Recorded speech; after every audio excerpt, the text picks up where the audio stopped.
Byna alles wat jy al gehoor het van 'n supermaan is tegnies verkeerd. So jy sien, mense sê altyd dat 'n supermaan gebeur wanneer die maan vol is en die afstand tussen die aarde en die maan op 'n minimum afstand is, presies op dieselfde tyd.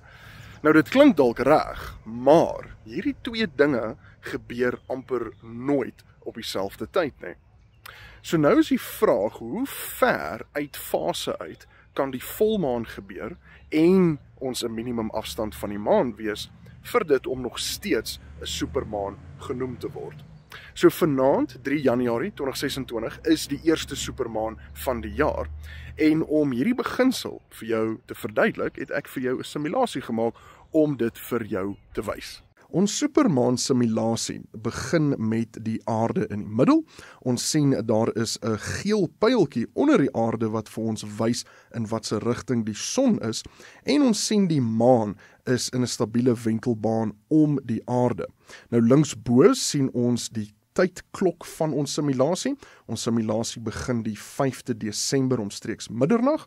Linksonder sien ons die fase van die maan, 99.8%, wat maar basies beteken dat die maan was vol gewees daardie aand. En ons sien ons simulasie begin waar die afstand tussen die aarde en die maan 357.000 kilometer weg van mekaar is. Wanneer ons simulasie begin, dan sien ons dat die afstand tussen die aarde en die maan is besig om groter en groter en groter en groter te word. Interessant genoeg, die fase is ook besig om laer en laer en laer te word. En wanneer ons hier by die 17de Desember kyk en ons stop die simulasie net vinnig daar, dan sien ons dat die maksimum afstand tussen die aarde en die maan het omstreeks 6:00 die oggend gebeur, 17de Desember, en die afstand was 406.000 kilometer. En die fase was ook baie laag gewees en dit was amper maar donker maan gewees. En wanneer ons dan die simulasie weer begin loop, dan sien ons dat die afstand tussen die aarde en die maan is nou besig om te verminder en minder en minder te word. En daar is ons nou verby Kersfees en ons is daar amper laat Desember, en nou wil ek hê julle moet asseblief kyk na wat gebeur die 1 Januarie. En as ons hom stop, dan sien ons dat die afstand tussen die aarde en die maan het nou sy minimum bereik. Hy is nou op sy naaste punt.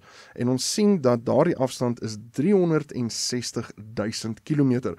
Wat beteken dat die verskil in afstand tussen die aarde en die maan gedurende 1 maand siklus kan so groot wees tot en met 46.000 kilometer, soos wat ons dan nou in hierdie siklus sien.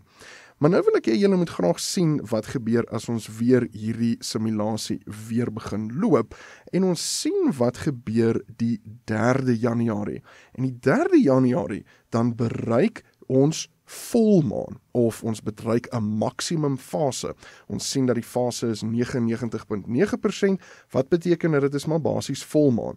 En omdat hierdie twee gebeurtenisse so naby aan mekaar gebeur, eerstens, ons het gesien dat daar is 'n minimum afstand tussen die aarde en die maan, en 'n maksimum fase, 99.9%.